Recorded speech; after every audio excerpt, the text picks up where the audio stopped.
and then we'll get ready to split this case here.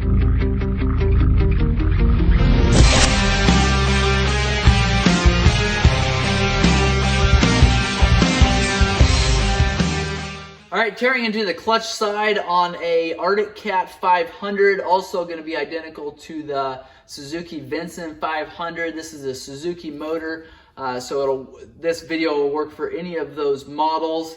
But we've got the clutch cover off at this time. I've showed you how to remove those clutches, and now we're just going to dig into some of these internals here. We've got a sensor that we're going to remove, and we're going to pull these two 4mm Allen bolts out.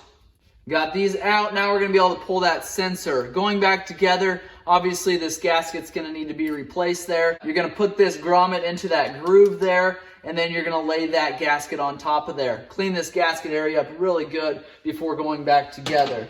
Setting that sensor aside, we've got our clutch here that we're going to pull off. Takes a 24mm socket to remove this. Go ahead and pull this off. Now this is reverse threaded, so you can see I'm spinning it this direction here to remove it. To loosen it up, you want to turn it clockwise. So not your standard direction there. This is called reverse threaded.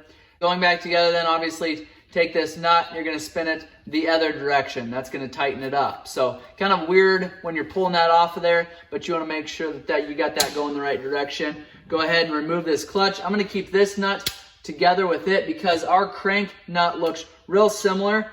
Wouldn't exactly fit, but the crankshaft on the other side there, holding our flywheel on, takes a nut that looks real similar to it. So I want to make sure we keep our clutch nut with our clutch here. This is called the centrifugal clutch.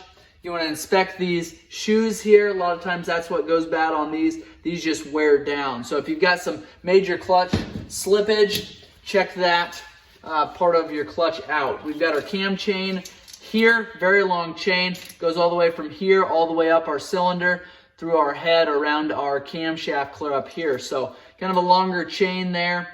You do want to make sure that when you are spinning, when you are disassembling this motor, if your cam chain has fallen down here, a lot of times what happens is it'll get bound up down in here. You take and maybe you try removing your flywheel or removing your clutches. It'll actually turn this crank, and this cam chain will get down in here, it'll get bound up, and it'll actually break the space where your guide sits down below here.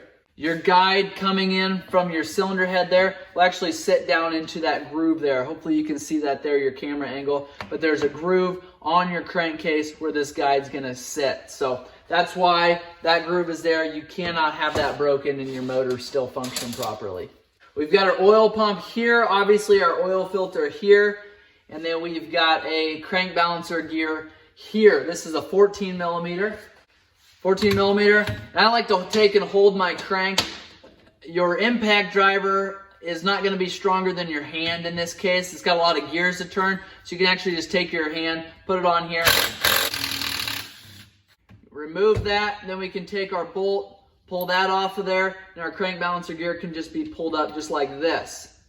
So we also, just like on the other side, have a very small pin in here that'll keep this case from getting split. We can remove that small pin. We'll keep that together. Now we can take and remove our spacer. Obviously keep that together. We've got our oil pump that we need to remove this snap ring. Remove the snap ring. We can pull our gear off of here. You want to make sure you keep an eye on this little pin.